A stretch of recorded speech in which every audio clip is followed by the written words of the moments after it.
Morning class. पिछले दिन हमने हिमालय की बेटियां पाठ के अंतर्गत उन बेटियां अर्थात नदियों की बात की थी जो अपने पहाड़ी रूपी पिता की गोद में खेलते हुए आगे बढ़ते हुए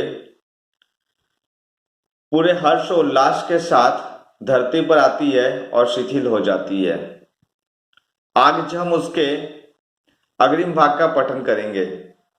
सिंधु और ब्रह्मपुत्र ये दो ऐसे नाम हैं जिनके सुनते ही रावी, सतलुज, व्यास, चनाब, झेलम, काबुल, कपीसा, गंगा, यमुना, सरयू, गंडक, कोसी आदि हिमालय की छोटी बड़ी सभी बेटियां आंखें के सामने नाचने लगती है। अर्थात सिंधु और ब्रह्मपुत्र से ही ये सारी नदियां निकली हैं। वास्तव में सिंधु और ब्रह्मपुत्र स्वयं कुछ नहीं है। दयालु हिमालय के पिघले हुए दिल का एक एक बूंद न जाने कब से इकट्ठा हो होकर इन दो महानदों के रूप में समुद्र की ओर प्रभावित होती रही है। कितना सौभाग्यशाली है वह समुद्र जिसे पर्वतराज हिमालय की इन दो बेटियों का हाथ पकड़ने का श्रेय मिला, जिन्होंने मैदानों में ही इन नदियों को देखा होगा। उनके ख्याल में शायद ही यह बात आ सके कि बूढ़े हिमालय की गोद में बच्चियां बनकर ये कैसे खेला करती हैं। माँ बाप की गोद में नंग धड़ंग होकर खेलने वाली इन बालिकाओं का रूप पहाड़ी आदमियों के लिए आकर्षक भले ना हो, लेकिन मुझे तो ऐसा लुभावना प्रतीत हुआ वह रूप की हिमालय को ससुर और समुद्र को उसका दामाद कहने में कुछ भी झिझक नहीं होती है।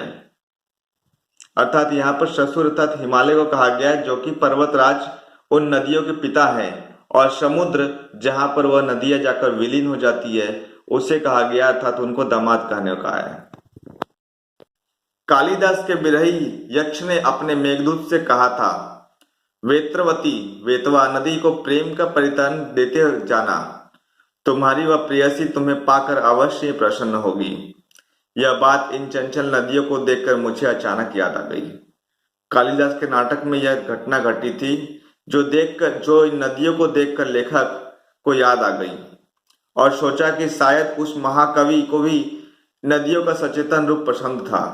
दरअसल जो कोई नदियों को पहाड़ी घाटियों, समतल आंगनों के मैदानों में जुदा जुदा शक्लों में देखेगा वह इसी नतीजे पर पहुंचेगा। जुदा जुदा अर्थात एक पिता से एक बेटी जुदा हो रही है, इस शक्ल में और कोई देखेगा तो उसकी अवस्था भी लेखक और कालिदास की भांति होंगी। काका कालेलकर ने नदियों को लोक माता कहा है। काका कालेलकर भी एक बहुत प्रसिद्ध लेखक रहे हैं, किंतु माता बनने से पहले यदि हम इन्हें बेटिया के रूप में देख लें तो क्या हर्ज है। और थोड़ा आगे चलिए, इन्हीं में अगर हम प्रेयसी की भावना करें तो कैसा रहेगा। ममता का एक और धागा भी है जिसे हम इनके साथ जोड़ सकते हैं। बहन का स्थान कितने कवियों ने इन नदियों को दिया है। एक दिन मेरी भी ऐसी भावना हुई। थोलिंड तिब्बत की बात है। मन उचट गया था, तबीयत ढीली थी। सतलज के किनारे जाकर बैठ गया।